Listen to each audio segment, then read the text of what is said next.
Boa noite, meus amados irmãos e irmãs. Vamos abrir as nossas Bíblias aqui em Apocalipse, no capítulo 3.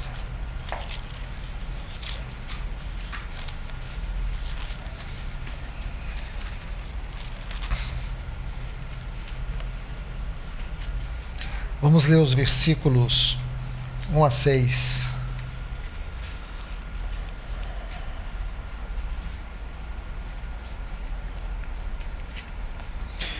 Ao anjo da igreja em Sardes, escreve: Isto diz aquele que tem os 7 Espíritos de Deus e as 7 estrelas. Sei as tuas obras, que tens nome de que vives e estás morto. Ser vigilante, confirma o que ainda permanece, que estava prestes a morrer, pois não tenho achado as tuas obras completas diante de Deus. Lembra-te, pois, portanto, como recebestes, ouvistes, guarda-o e arrepende-te, pois, se não vigiares, virei como ladrão, e não conhecerás a hora em que hei de vir a ti. Mas tens umas poucas pessoas em Sardes que não contaminaram suas vestes, e estas andarão comigo em vestes brancas, porque são dignas. O vencedor será assim vestido de vestes brancas. Não apagarei o seu nome do livro da vida, e confessarei o seu nome diante de meu Pai e diante dos seus anjos. Quem tem ouvidos, ouça o que o Espírito diz às igrejas. Vamos orar.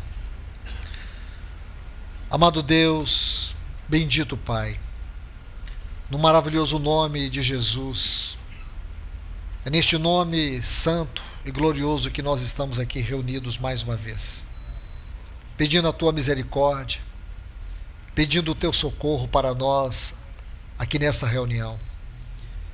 Vem nos conduzir, Senhor, diante da Tua palavra.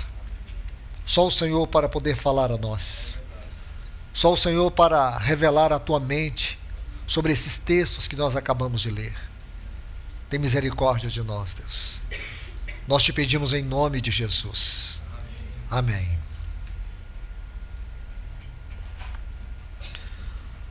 Amados irmãos e irmãs, eu quero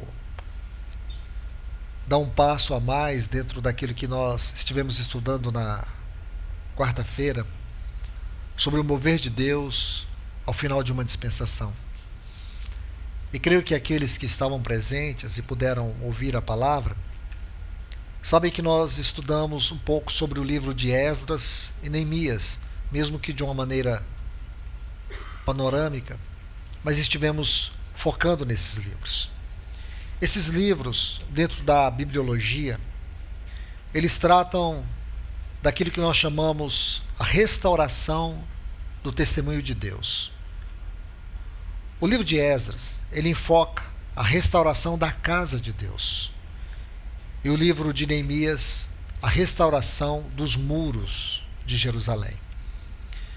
Portanto, para que nós tenhamos uma compreensão desses dois livros, precisamos colocar aqui alguns pontos. Somente a partir do primeiro século da era cristã, os livros de Esdras e Neemias, eles foram divididos em 2 livros. Até então, eles compreendiam um livro só. Esdras e Neemias compreendiam um livro só. Então aqui é importante colocar esses pontos, porque pode ser que alguns irmãos se percam na história, ou mesmo que você tenha lido toda a Bíblia várias vezes, talvez você não tenha conseguido colocar todos os quadros que compõem esta realidade contextual, ou toda a realidade contextual que está em torno desses 2 livros. Então, como eu já disse, esses livros tratam da restauração da casa de Deus e dos muros de Jerusalém. No último capítulo de 2 Crônicas, capítulo 36, esse capítulo ele é muito importante. E por quê? Qual é o seu peso histórico dentro da mensagem que há em Esdras e Neemias. 2 Crônicas, capítulo 36, vai falar dos 4 últimos reis de Judá. É importante você saber que Judá é o reino do sul. Israel, as 10 tribos, reino do norte. O Israel unido, as 12 tribos, juntamente com Efraim e Manassés. Este reino foi dividido no tempo de Roboão, neto de Davi, filho de Salomão. E aí são 2 reinos. Reino do norte, a capital era Samaria, e reino do sul, a capital Jerusalém.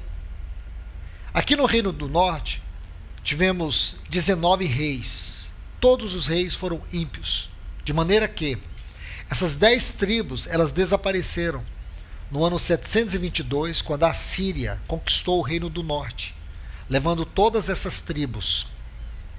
Sobraram apenas 2 tribos, Judá e Benjamim, que era o reino do sul. E aqui está a genealogia de Davi. Aqui está a descendência do nosso Senhor Jesus. Tudo isso é muito importante. Porque eu não estou falando de história. Estou usando a história. Porque eu quero falar mesmo é da mente de Deus. É do propósito de Deus. O que ocorreu é que aqui, nesse reino do sul, estava a cidade e o santuário. Porque a cidade e o santuário são 2 coisas que se uniam. Porque Deus escolheu essa cidade, Deuteronômio capítulo 12. Vai dizer que Deus escolheu um lugar na terra para ali fazer habitar o seu nome. E a cidade é Jerusalém. Nós temos toda a história dessa cidade no reinado de Davi. Então nós sabemos que Deus escolheu essa cidade. E Deus deu a Davi a conquista de toda esta cidade. E Salomão, seu filho, construiu aquilo que nós chamamos a casa de Deus, o templo. Tanto a cidade como o templo é uma metáfora espiritual. Porque quando nós abrimos o Novo Testamento, nós vamos para a realidade espiritual. E você vai ver que aquele templo, onde nosso Senhor Jesus chega, em João capítulo 2 e Mateus capítulo 21, nós vamos ver ali 2 atos proféticos do nosso Senhor. O primeiro ato está relacionado ao templo, em João 2. O segundo ato está relacionado com a cidade, na figura da figueira, em Mateus capítulo 21. Então nós temos que entender que não existe nada sem sentido aqui. E tudo isso tem a ver conosco. Porque toda esta metáfora da cidade, do templo, tem a ver com a plenitude da consumação do propósito eterno de Deus, que está no capítulo 21 e 22 de Apocalipse. Ali também nós vamos ver uma cidade. Qual o nome dela? Nova Jerusalém, que também é uma metáfora. Essa Nova Jerusalém não é uma cidade, no sentido físico da sua definição. A Nova Jerusalém é a composição máxima da obra de Deus, que é a igreja gloriosa. Igreja gloriosa. A igreja gloriosa, ela é constituída de todos os remanescentes do povo de Deus em todas as fases da história. Então eu vou repetir. A Nova Jerusalém é uma composição de todos os remanescentes do povo de Deus em todas as fases da história. Aqui, nesta palavra que tenho compartilhado com vocês quarta e hoje, o meu objetivo é mostrar algo muito particular que tem a ver conosco. Eu usei a carta à igreja de Sardes para colocar um pouco de luz sobre um ponto, porque não temos como expor todo o assunto de uma vez. Porque essa carta à igreja de Sardes, ela fala de um remanescente. Esse é o sentido, o significado dessa palavra. Remanescentes. Aqueles que Deus diz aqui, um resto, um pouco ou uns poucos. Porque a obra de Deus, em todo o tempo, ela sempre foi sustentada por um pequeno remanescente. Sempre um grupo de remanescente. Por mais que houvesse uma corrupção geral, Deus mantinha um remanescente fiel aos seus pés. E a nossa grande batalha espiritual nesse tempo é permanecer na posição dos remanescentes. É ser estes remanescentes. É não entrar na onda da cultura dos dias que nós estamos vivendo.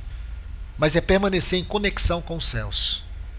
É ter uma voz profética vinda do trono, como vara e cajado para nos conduzir, nos guiar.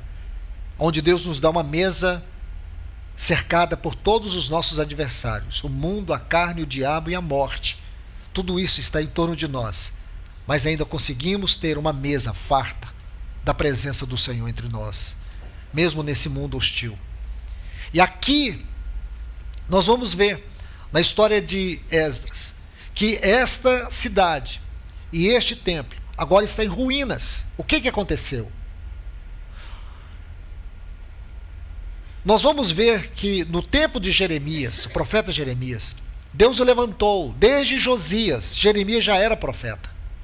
Nós sabemos que o rei Josias, ele promoveu um pseudo-avivamento. A intenção dele era correta, mas não houve avivamento nenhum. O povo não voltou de coração para Deus. Logo a seguir, após a morte de Josias, o que ocorreu? Seu filho, o Jeoacás, e essa história está em 2 Crônicas, capítulo 36. 3 filhos e um neto, que sucederam ele, não promoveram nenhuma reforma, não levou o povo de volta a Deus. Durante 22 anos, 6 meses e 10 dias, onde esses 4 reis governaram, a vida espiritual estava em opróbrio. O sacerdócio era corrupto e os profetas profetizavam falsamente. O único que se levantou foi Jeremias, porém não foi ouvido.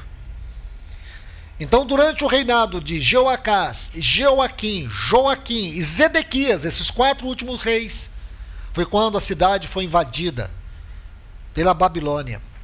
A Babilônia invadiu Jerusalém, destruiu os seus muros. O templo foi saqueado, queimado, e todos os utensílios sagrados que havia naquele templo, que era dedicado a Deus, foram levados para a Babilônia. E o povo se espalhou, muitos milhares foram mortos. E um pequeno grupo foi levado para a Babilônia. E aqui, todos nós sabemos, Ezequiel, seus companheiros, como Daniel, e também Sadraque, Mesaque e Abednego. Estes foram levados para a Babilônia. E ali eles permaneceram durante 70 anos. É o que nós sabemos, ou mais. Alguns desses possivelmente nunca tenham voltado, como é o caso de Daniel, de Ezequiel. E durante esses 70 anos, os judeus se multiplicaram na Babilônia, numa população de 800 mil. Havia 800 mil judeus no tempo do livro de Esdras, na Babilônia. E quando Daniel orou no capítulo 9, para que Deus restaurasse a sua casa, ele pediu que Deus fizesse isso por amor ao seu nome. Ele chega a dizer assim: faze isso por ti mesmo, por amor ao teu nome. Daniel capítulo 9. Então, Deus move o rei Ciro para que ele promovesse esse retorno. E um dos homens que Deus levantou foi Zorobabel e o outro foi Josué.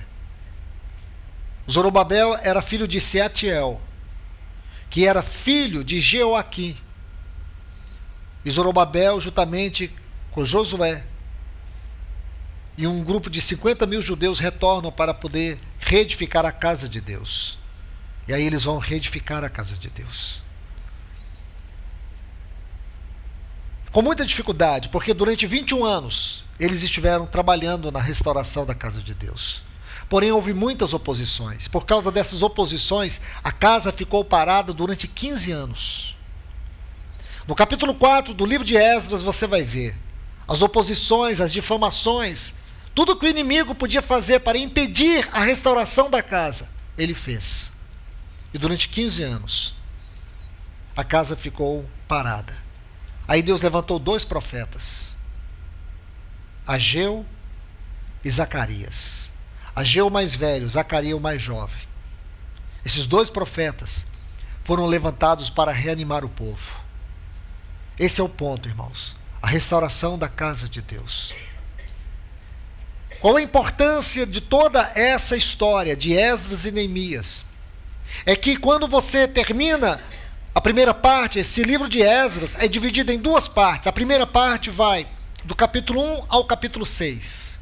A segunda parte vai do capítulo 7 ao capítulo 10. Entre o capítulo 6 e o capítulo 7, tem um período de aproximadamente 60 anos. É nesse período que ocorre a história de Esther, entre o capítulo 6 e 7 do livro de Esdras. E aqui tem uma lição muito importante, porque havia uma grande oposição. Toda a obra do inimigo era destruir a casa de Deus. Por causa da apostasia, por causa da indiferença, por causa do desprezo à profecia, aquela casa foi destruída, aquela cidade foi destruída. O testemunho de Deus foi colocado em opróbrio. Agora o inimigo tem um plano muito pior no tempo de Esther. O inimigo tem uma obra muito pior para fazer, muito mais devastadora. E todos nós sabemos que havia um inimigo do povo de Deus ali. Quem é ele? Amã. Quem é Amã? Um descendente de Amaleque. Quem é Amaleque? Aquele que Deus mandou Saul varrer da face da terra. Aqueles que perseguiram Israel e tentaram destruir Israel. E eles foram desbaratados à espada, porém não todos. Porém Deus jurou por si mesmo que ele iria apagar o nome de Amaleque na face da terra. E Saul não fez isso, Saul não apagou. E você se lembra quando Saul, ele estava ferido com uma lança, e passou um jovem perto dele, ele clamou por aquele jovem, para que aquele jovem o matasse, e aquele jovem o matou.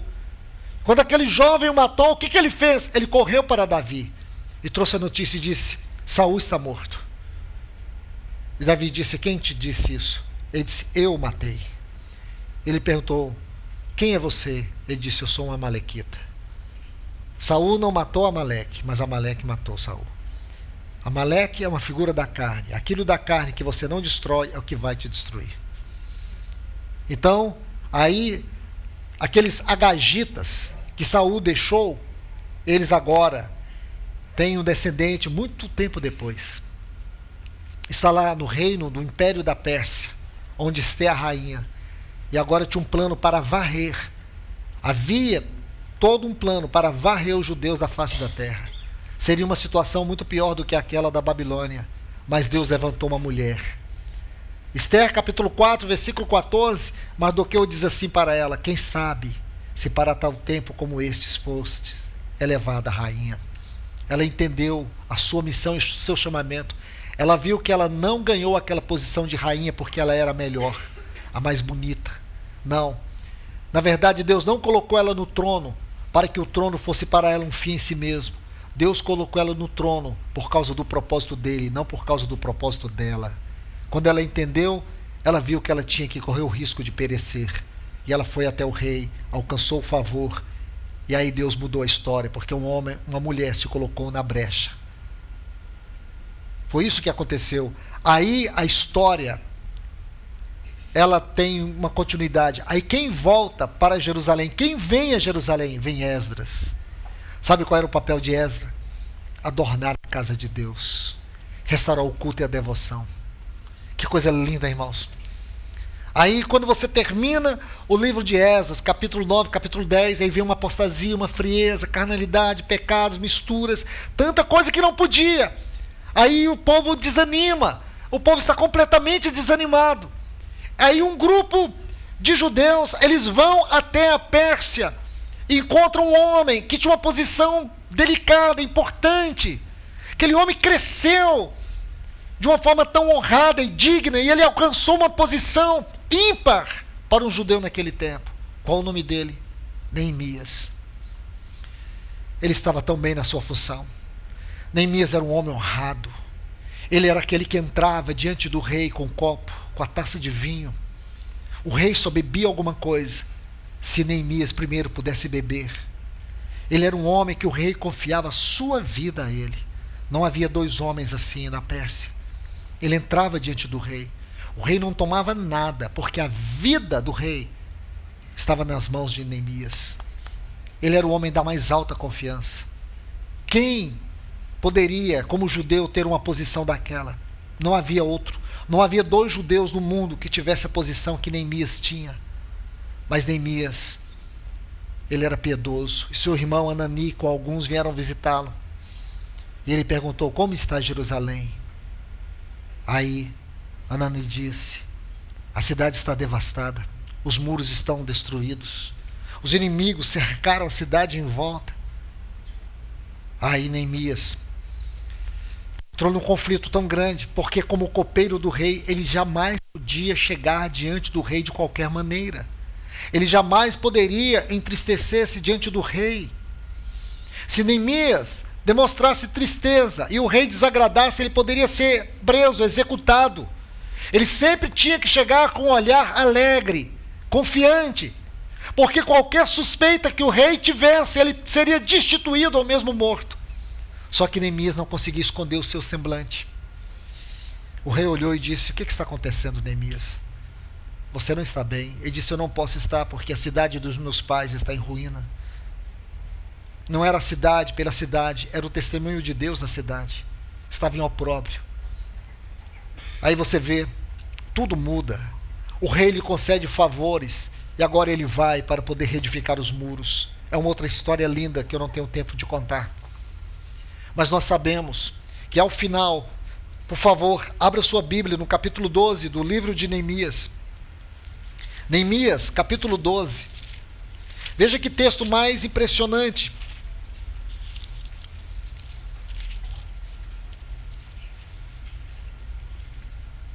Olha o versículo 43.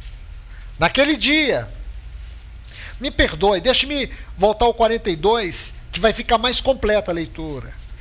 Está assim: Maazéias, Semaías, Eliezer, Uzi, Jeoanã.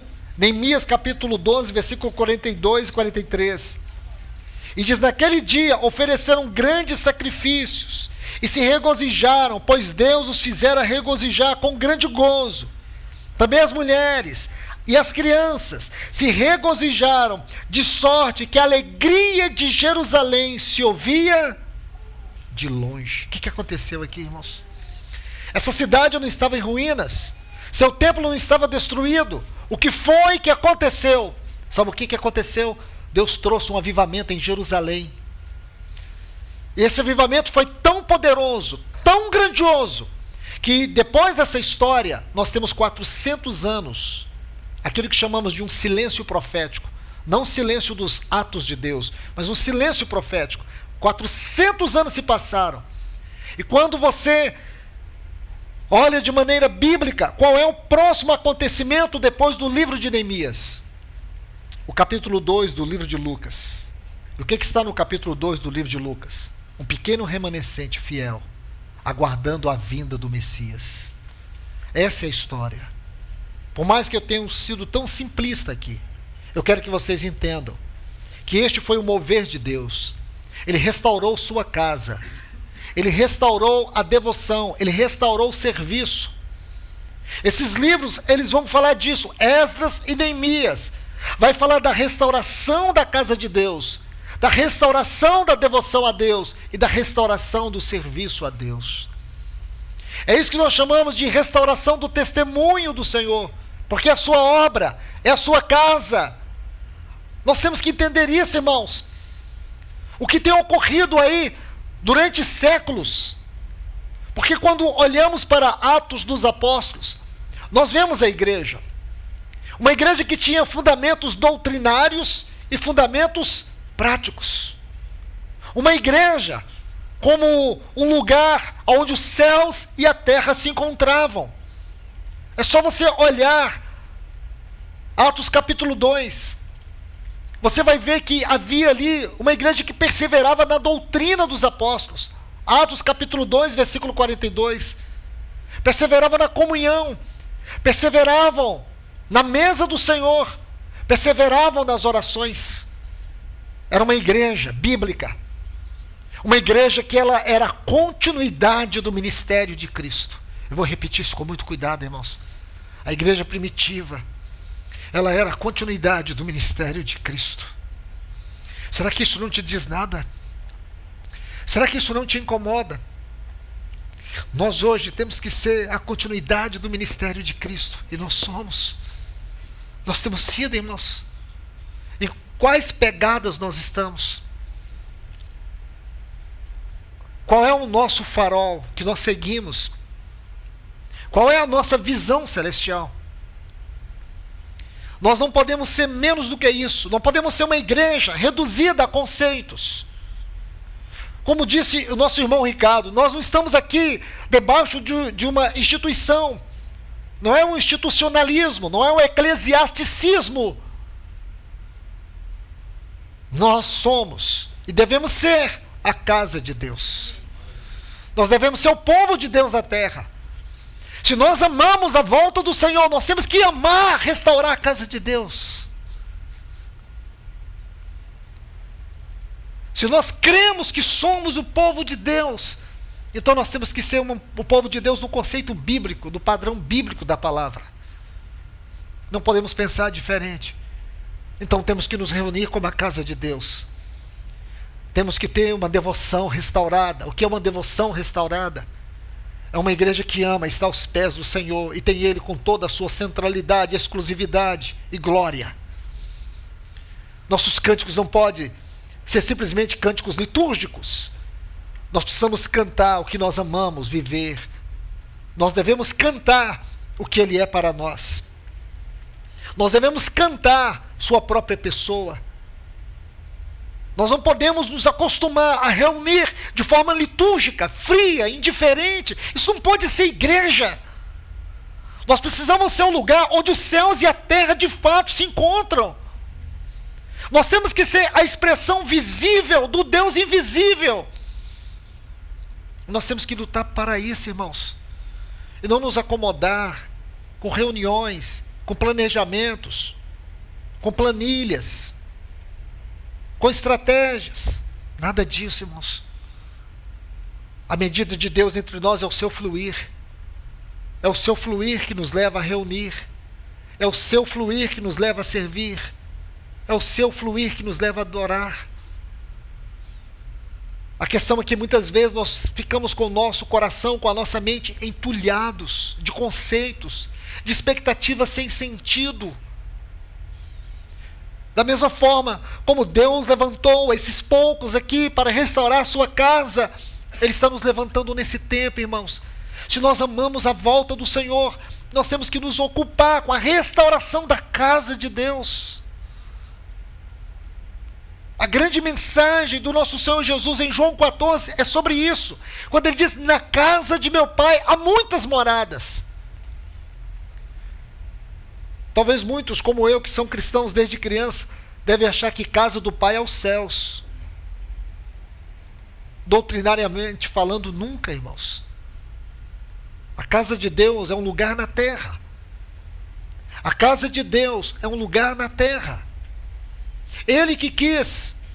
E Ele vem falando isso para nós desde Gênesis capítulo 28, naquela visão que Jacó teve de Betel. Quando ele viu aquela escada que tocava os céus, e diz que Deus estava no meio, ou no alto daquela escada, e ele viu que aquela escada era a porta do céu. Aí ele vai dizer, quão terrível este lugar. Este não é outro lugar, senão a casa de Deus. Isso não é aleatório, irmãos. Porque depois do capítulo 25 do livro de Êxodo, Deus diz para Moisés, faça um tabernáculo para mim.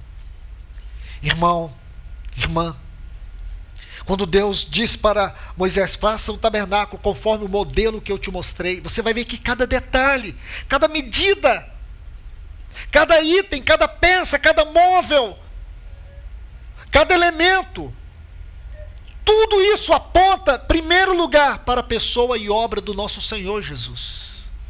Tudo, exatamente tudo. Eu não estou exagerando em nada. Digo mais para vocês, até as medidas de cada item, de cada peça, de cada móvel, a natureza de cada material, fosse ele, a prata, o bronze, o ouro, as cores, Todas as cores do tabernáculo apontavam para Cristo, irmãos. Para a sua pessoa, para a sua obra. Tudo no tabernáculo. O que Deus estava fazendo, irmãos? Ele estava revelando Ele mesmo, na pessoa do seu Filho, naquele tabernáculo. Então, quando você tem essa gloriosa visão, ali era chamada a casa de Deus. Porque a glória de Deus entrava no lugar santíssimo. Aquele tabernáculo tinha 3 partes: átrio, lugar santo e lugar santíssimo. Como a Trindade, 3 pessoas. E você vê que lá no lugar santíssimo estava a arca, com a sua tampa, com o propiciatório. E era ali que o sumo sacerdote entrava uma vez por ano. Era o lugar da glória e da presença do Senhor, o lugar santíssimo. Quando você abre o livro de Hebreus, você vai ver que essa figura, ela é muito maior do que nós podemos imaginar. Desde João capítulo 1, versículo 14, que diz assim: e o verbo se fez carne e habitou. A palavra ali é tabernaculou, é esquenou, tabernaculou entre nós. Porque tabernáculo é aquilo que fala do próprio Deus. Deus é um tabernáculo em 3 pessoas: Pai, Filho e Espírito Santo. A ideia de tabernáculo, templo, casa de Deus, é uma revelação daquilo que é Deus. É o lugar do companheirismo, é o lugar da comunhão, é o lugar do afeto. Porque, na verdade, esse tabernáculo é o que nos traz a ideia daquilo que é a Trindade no sentido eterno da definição. E quando você abre o Novo Testamento, você vai ver que nós fomos chamados para essa esfera de comunhão. A casa de Deus é espiritual. Nós aqui somos uma pequena parte dela, porque ela está em todos os lugares. Durante todo o tempo, Deus manteve a sua casa na terra. Mas um dia, quando o nosso Senhor Jesus nos buscar, Ele vai nos levar. E quando Ele nos levar e nos unir, nós vamos ser uma grande casa, um grande templo, um grande santuário, uma grande cidade. Mas não só isso, não só uma cidade, nós seremos uma noiva eterna. E não somente uma noiva eterna, nós seremos uma família. Para Deus uma família, para o Espírito Santo um tabernáculo para Ele habitar, e para o Senhor Jesus uma noiva para a sua satisfação. Então você vê que a ideia é muito maior. Essas metáforas, elas não podem ser desprezadas. De fato, aquela cidade existiu. E por que Deus deu tanto valor àquilo? Porque Ele empenhou o seu nome, Ele empenhou sua palavra, ali estava o seu povo. Tudo aquilo era didático, era instrutivo. Porém, quando chegamos no Novo Testamento, nós encontramos uma realidade maior. Ao final de uma dispensação, Deus levantou aqueles remanescentes para restaurar sua casa, seu testemunho. Nós estamos no final de uma dispensação. Escute, irmãos, nós estamos no final de uma dispensação. O que Deus está fazendo hoje? Qual é o assunto que paira sobre o coração de Deus? Qual é o assunto que move o coração de Deus? Aqui eu quero fazer uma nota, espero que vocês me entendam. Eu não sei se aqui em Londrina está acontecendo isso, mas eu vejo isso acontecendo em muitos lugares. Em Goiânia acontece. Então, de vez em quando, os irmãos ficam mandando mensagens, de muitos pregadores. Hoje os irmãos estão agindo assim de forma indiscriminada. Muitos pregadores bons, homens de Deus. Mas são mensagens assim, temáticas. Mensagens sobre tudo. E os irmãos ficam pensando isso, porque essa videotização virou uma epidemia. Você quer saber se eu sou contra isso? Não estou falando se eu sou contra. Eu quero falar que você precisa tomar cuidado. Eu não me envolvo com isso. Eu não gasto um minuto da minha vida em ouvir nenhuma palavra que não seja uma palavra que eu discirna, que está dentro daquilo que é a mente de Deus para a edificação da sua casa. Não é o pregar pelo pregar. Aí os irmãos, o irmão está falando sobre flores, dá flores para a esposa. Aí essa mensagem viraliza. Aí todo mundo está lá. Já ouviu aquela mensagem que o pregador manda dar flores para a esposa? Ah, sim. Tem outra mensagem. É o marido que comprou a máquina de lavar para a esposa. Aí todo mundo vai. Fica aquela coisa. Agora tem uma mensagem que... irmãos, para. O assunto de Deus hoje é a edificação da sua casa. É a restauração da sua casa. Há poucos dias uma querida irmã me mandou um vídeo para testemunhar algo que eu estava pregando. Eu disse: irmã, eu não prego isso. Eu nunca preguei isso, irmão. Ah, mas o irmão pregou assim sobre a novilha vermelha. Eu não preguei sobre novilha vermelha. Eu não prego esses assuntos. De vez em quando alguém fala assim: olha, Luiz, é igual você está pregando. Não é. A intenção dele não é essa. É muitas vezes popularizar o evangelho. Nós precisamos encontrar a mente de Deus, isto é, nos envolver com aquilo que Deus está envolvido. Não perca tempo. Não perca tempo. Nós precisamos nos envolver com aquilo que Deus está envolvido. E eu te pergunto, nós estamos vivendo os dias finais? Eu creio que sim. Se vai durar um ano, um dia, um mês, 10 anos, 15 anos, eu não sei te dizer. Mas eu creio que nós chegamos no tempo final. O final de uma dispensação. Deus está restaurando sua casa. Ele está restaurando o seu testemunho. Ele está em busca de um remanescente. Há um chamado para os remanescentes nessa hora. Meu irmão, minha irmã, você precisa levantar da onde você está e dizer assim: Senhor, eis-me aqui. Usa-me na restauração do teu testemunho nessa hora. Restaura o teu testemunho aqui em Londrina. Restaura a tua casa, a consciência da tua casa, do lugar da tua habitação, da tua glória. Restaura a devoção.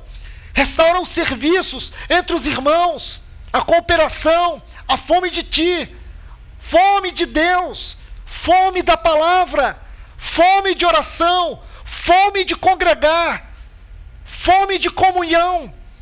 É isso que nós precisamos nessa hora. Porque eu digo para vocês, o lugar mais seguro para nós permanecermos nos nossos casamentos, com os nossos filhos, é na igreja do Senhor, é na comunhão do corpo de Cristo. Porque aqui é onde o Senhor ordena a vida e a bênção para sempre. Aqueles que hoje se contentam em viver o evangelho dentro de casa, esse evangelho do comodismo, porque hoje dentro da minha casa eu ouço quem eu quero, na hora que quero e o que quero. Eu escolho a mensagem, eu escolho o tema, escolho o pregador, e escolho congregar onde eu quero. Para mim isso é superficialidade. Isso é superficialidade, porque eu não quero me comprometer, eu não quero me envolver, mas eu sou espiritual. E fica aquele espiritualismo: Deus fala comigo. Deus fala, Jesus falou com Lázaro, ele estava 4 dias morto. Ele fala. A questão não é o quanto Deus fala, é o quanto eu correspondo ao que Ele fala. O que Ele fala, Ele fala. Ele está falando. Agora, como eu estou reagindo às demandas presentes de Deus? Como você está reagindo ao falar de Deus na sua vida? Como nós estamos respondendo a Ele? Escute, nesta hora Deus está separando o seu remanescente. Qual a grande característica dos remanescentes desta hora? Eles estão envolvidos com a restauração da casa de Deus, com a restauração do testemunho do Senhor, com a devoção adequada, com o serviço adequado. Se eu não estou envolvido com aquilo que Deus está envolvido, eu posso ser o grande pregador, eu posso ser o grande servo, que não existe esse grande servo. Se é servo, não é grande, se é grande, não é servo. Mas hoje é muito popular isso. O grande servo de Deus, eu posso ser o grande isso, o melhor. Não é nada, irmãos. Não é nada. Não se iluda com isso. Não ache que você ou eu possamos ser alguma coisa fora do tempo, do modo, da vontade de Deus.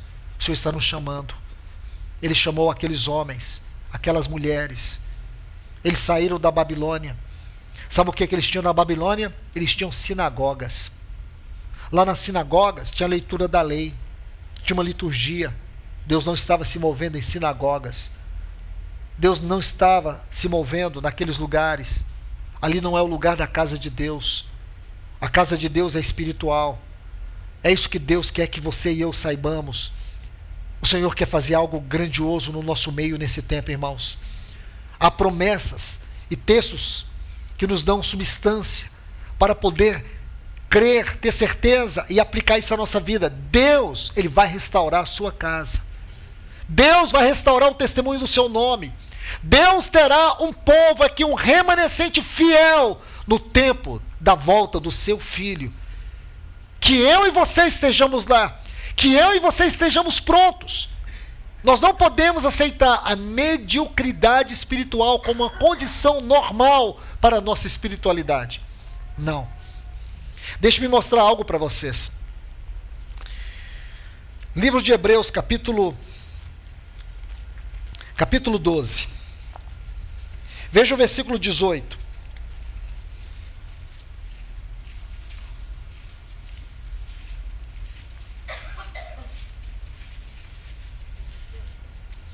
Eu quero que vocês observem alguns detalhes especiais aqui. Esse texto aqui, Hebreus capítulo 12, a partir do versículo 18, é uma referência a Êxodo, e se você quiser e puder anotar isso ao lado da sua Bíblia, aí, ao lado desses textos, você nunca vai esquecer. Aqui é uma referência a Êxodo capítulo 19, os versículos 16 a 21. Quando o povo de Israel estava ali, no pé do Monte Sinai, e Deus estava se revelando, e agora Deus vai se revelar de uma maneira gloriosa entre eles. Quando a revelação de Deus começa, o povo se desespera, o povo foge, o povo começa a ter medo. O povo chega a dizer assim: Moisés, fale tu a nós, e não Deus. Então deixe-me ler os textos, porque aqui tem um detalhe muito especial para nós, como casa de Deus. Versículo 18: não tendes chegado ao fogo palpável e incendido, e a escuridão, e a caligem, e a tempestade, e ao som da trombeta, e a voz das palavras, a qual os que ouviram rogaram que não lhes falasse mais, porque não podiam suportar o que lhes era ordenado. Se até um animal chegasse a tocar no monte, seria apedrejado. Era terrível o que se via. Que Moisés disse: eu estou todo aterrorizado e trêmulo. Até Moisés. Agora, olha o versículo 22. Mas tendes chegado ao monte Sião, e à cidade do Deus vivo, a Jerusalém celestial, as hostes inumeráveis de anjos, a Assembleia Geral, a igreja dos primogênitos, dos que são registrados nos céus. Deixe-me ler isso numa versão mais próxima do texto original. Acho que isso vai ajudar vocês. Está assim, versículo 18. Vocês não foram como o povo de Israel. Vocês não chegaram perto de alguma coisa que não se pode tocar, como o Monte Sinai com o seu fogo destruidor, a escuridão e as trevas e a tempestade, o barulho de trombeta. Tudo isso está registrado naqueles textos que eu citei agora em Êxodo 19. Diz assim: o barulho de trombeta e som de uma voz. Quando os israelitas ouviram a voz, pediram que ela não dissesse mais nada, pois eles não podiam suportar a ordem que dizia: até um animal, se tocar um monte, será morto. O que estava vendo era tão terrível que Moisés disse: estou tremendo, eu estou com medo. Pelo contrário, vocês chegaram ao Monte Sião. Sabe o que é Sião na Bíblia, irmãos? Sião é o pensamento, é o conceito mais elevado em Deus daquilo que é o seu povo. Escute, Sião é o conceito mais elevado daquilo que é o povo de Deus. Vocês chegaram a Sião, a cidade do Deus vivo, a Jerusalém celestial com seus milhares de anjos. Vocês chegaram à reunião alegre dos filhos maduros de Deus, isto é, daqueles que têm o nome de Deus escrito no céu. Vocês chegaram até Deus. Esta é a versão mais próxima do texto original. É isso que é a igreja. É isso que é a igreja no conceito mais elevado, é o que nós somos. Irmãos, aqui existe um paradoxo daquilo que Deus queria fazer e o povo não quis. Deus chegou perto deles. O que eles fizeram? Repeliram. Disseram: não, Moisés, nós não queremos isso. Eu digo para vocês, Deus nunca havia chegado tão perto do homem como ele chegou em Cristo Jesus. E Deus nos deu Cristo Jesus. Deus nos deu Cristo Jesus para ser a pedra angular aonde a sua igreja está sendo edificada. Ele disse: eu edificarei minha igreja. Nós somos esta igreja. Nós sabemos que ao longo dos séculos, Satanás fez de tudo para destruir o testemunho de Deus. Há muitos conceitos errados, há muitas heresias, há muitas práticas, há muitas filosofias distorcidas, sofismas, que ao longo dos anos vieram caminhando para tentar macular o testemunho de Deus. Mas, irmãos, o Senhor abriu os nossos olhos. Ele nos mostrou que a casa de Deus não é um sistema religioso, não é institucional. A casa de Deus somos nós, o corpo de Cristo. A casa de Deus é o corpo de Cristo. Somos nós, cada um de nós. Compomos este corpo místico de Cristo, com todos os santos, em todos os tempos. E Deus está restaurando.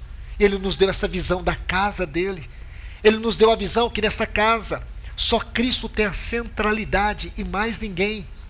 Só Ele tem toda a exclusividade e mais ninguém. Só Ele é o cabeça e mais ninguém. Deus nos deu isso. Agora por quê, irmãos? Porque não tem o serviço adequado, não tem o ministério adequado, porque muitos estão dormindo, porque muitos estão desanimados, porque muitos nessa hora estão aceitando a indiferença e a apostasia como uma condição normal. Não aceite, irmão. Não aceite, irmã. Nós temos que levantar nesta hora. Nós temos que seguir em frente nessa hora, como aqueles corajosos. Zorobabel, Josué, Esdras, Esther, Ageu, Zacarias, Neemias, Malaquias, homens e mulheres que se levantaram pelo Senhor. Hoje o Senhor nos chama para nos levantarmos pelo seu nome, pela sua casa, pelo seu testemunho na terra. Se nós não fizermos isso, aquilo que Mardoqueu disse para Esther: tu e a casa de teu pai perecerá. Eu vou repetir. Se nós não nos levantarmos, aí o que Deus diz por meio de Mardoqueu a Esther: tu e a casa de teu pai perecerá. Agora escute, meu irmão e minha irmã, quem sabe você poderia ter nascido numa outra era, numa outra geração, num outro século, mas o Senhor te chamou para viver a última hora. O Senhor te chamou para viver na última dispensação, na última hora da última dispensação. O Senhor nos trouxe. Então escute o que o Espírito Santo disse para Esther e disse para mim e para você.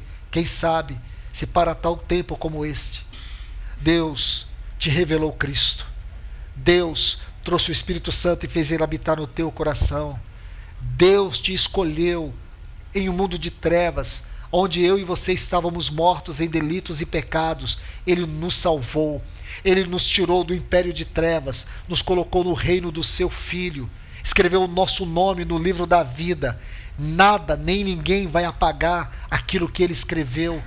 Então, por que eu e você não nos levantemos nessa hora pelo testemunho do Senhor? Para vivermos a igreja de maneira saudável, reuniões saudáveis, comunhão saudável, serviço adequado, por meio dos ministérios, por meio dos dons, debaixo do governo do Espírito Santo. Sejamos a casa de Deus nessa hora. Que o Senhor nos restaure, irmãos. Que o Senhor restaure isso dentro do nosso coração. Que o Senhor restaure isso de maneira pessoal e de maneira congregacional. Que o Senhor restaure, irmãos. É isso que o Senhor Jesus busca. O Espírito Santo está interessado nesta obra, em nós e entre nós. Que Deus nos abençoe, meus irmãos e irmãs. Vamos ter um tempo de oração. Oh, Pai amado,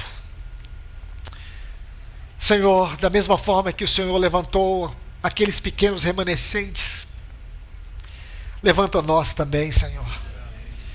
Restaura a tua casa entre nós, aqui em Londrina, Goiânia, Cianorte, Itapejara, Paranavaí, todas as tuas assembleias. Restaura, Senhor. Restaura em nós o verdadeiro sentido daquilo que é a tua igreja, é a tua casa, é a tua Sião. Senhor, nós não somos como aqueles no tempo de Moisés, que não compreendemos o que era ser Sião, ser a tua habitação.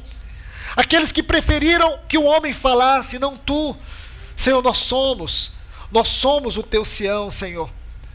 Nós temos chegado ao monte Sião, nós não chegamos àquele monte do pavor, nós chegamos ao monte do Calvário, ao monte da graça, da tua misericórdia, do teu amor, da obra consumada do teu Filho. Oh, Senhor, se houve trovões, se houve terremotos, naquele dia em que o povo estava diante do monte Sinai, também houve trovões e terremotos, quando o teu Filho estava vencendo o mundo, a carne, o diabo e a morte no Calvário.